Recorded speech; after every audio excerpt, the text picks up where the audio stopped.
Hi and welcome back to Play Guitar Like a Pro. Today we're going to talk about the big secret that nobody else tells you on how to make money as a guitar player. And it's amazingly simple. A lot of guitar tutors tell you that you need to learn the modes and complicated scales, complicated chords. All of that's useful stuff to know, but it needs to be put into context. And the context is that you will hardly ever be asked to use that kind of knowledge. Think about it. Who hires guitar players? It's certainly not other guitar players. They're not going to hire somebody who's better than them to show them up. Guitar players tend to hire keyboard players who can play the chords to Jeff Beck tunes that they can then wail over. The people that pay guitarists to play the guitar are singer-songwriters, independent artists, musical directors who run a band for a theatre show or a touring show. They're the ones that hire guitar players. And I'm going to go through a few sessions later on and show you exactly the kind of things that I get paid for doing. Most of it you could play yourselves. The question is not could I play it, but would I play it?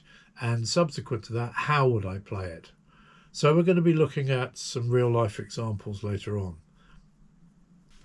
I'm not saying that learning and using modes and scales is not useful. It certainly is. It adds to your vocabulary.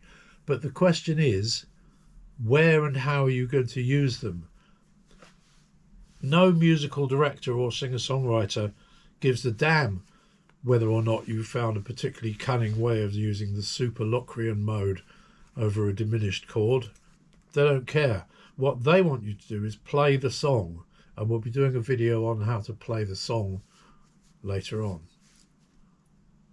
They're interested in having you serve the song, and whether we like it or not, our job as musicians is to support the vocal. That's always the aim of what we do. So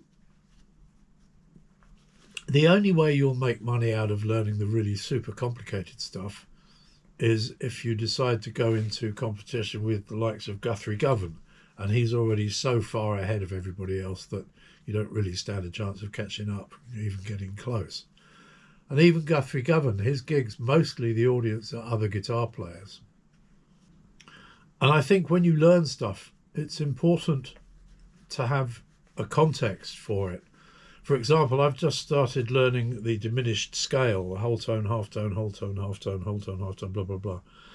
And the reason that I'm doing it is twofold. First of all, I go through phases every 10 years or so. I just get bored with everything I play and think, okay, I've got to learn some new stuff. And I'm in one of those phases right now. And I saw a Robin Ford gig on a YouTube video and was really enjoying it. And he occasionally does this little thing where he steps outside of traditional harmony a little bit. It's not so far outside as to be completely unintelligible, but it just adds that little bit of something extra. So I then found a video of him talking about the diminished scale and how he uses it in the blues and other contexts. And I thought, okay, yeah, I'm going to learn that. So I've started learning that scale. But I have a reason for doing it. I have a context for it. I think it's quite important when you learn this stuff to have that. As far as the modes are concerned, I would suspect that most of us already play the modes. You just don't know you're using them. I know I've had other guitar tutors tell me, oh, I really like the way you use the Phrygian there. And I go, did I? Again, by all means learn them, but have some kind of a context for them. Okay, we're going to look through a few examples of sessions that I've done recently to show you the kind of thing that you get asked to do. And you may be surprised at how simple most of it is. Okay, here's the first session. This came in from somebody who had this song, I think he's a pop writer, and they wanted to get a kind of country vibe on it. So this is the track.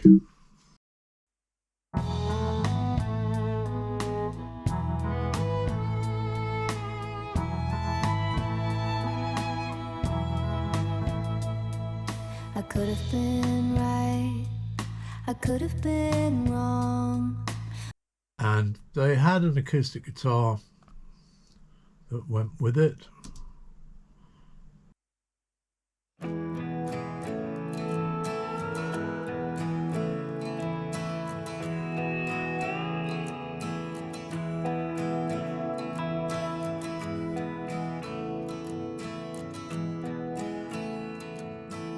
There's a bit of slide and a bit of electric, clean electric and an acoustic.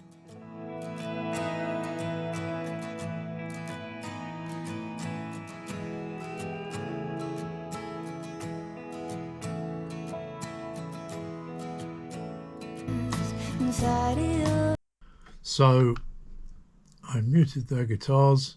The first thing I did was an acoustic, but in the intro I played a kind of a little figure.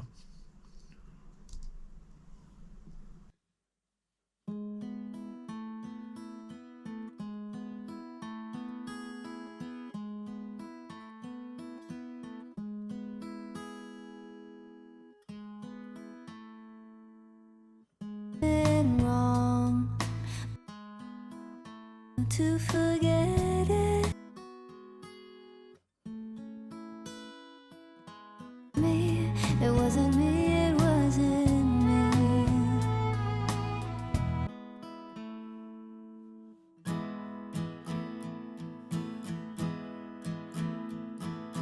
When I was gone, who was in it?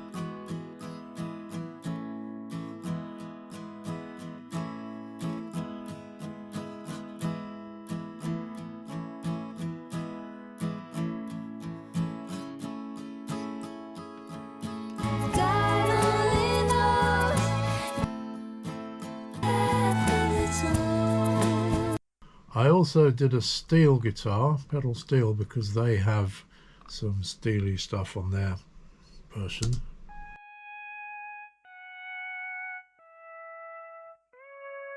I could have been right, I could have been wrong, but I don't want you to forget it. It wasn't me, it wasn't me, it wasn't me. Hopelessly. And so on. And I did a baritone guitar because I like it, and I think I've probably used a tremolo on it.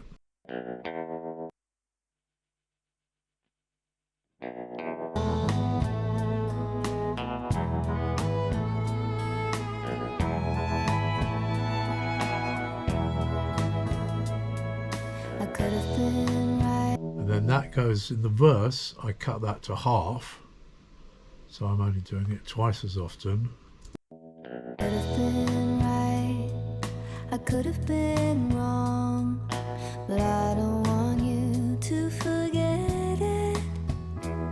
It wasn't me, it wasn't me, it wasn't me, it wasn't me. Hopelessly lost inside of your bed, but when I was gone, who was in it?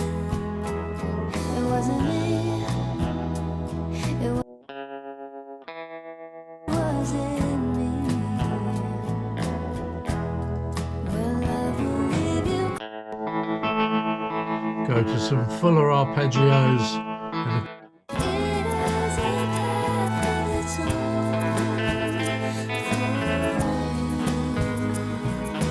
Just wait and see. nothing complicated there. And finally, a Strat, clean Strat. I've no idea what I did for this. I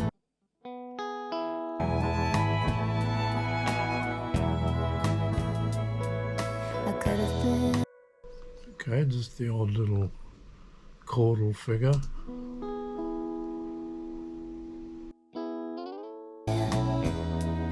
It wasn't me, it wasn't me, it wasn't me. Hopelessly lost inside of your bed. When I was gone, who was in it? It wasn't me, it wasn't me, it wasn't me, it wasn't me. Well, love will leave you. So in the chorus, some little rhythm chops.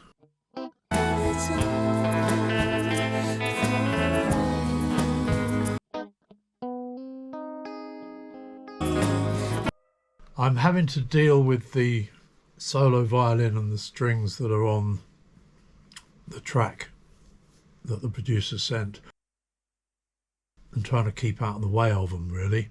So I'm kind of limited in terms of space. But as you will, I'm sure, agree, there's nothing really complicated in that at all.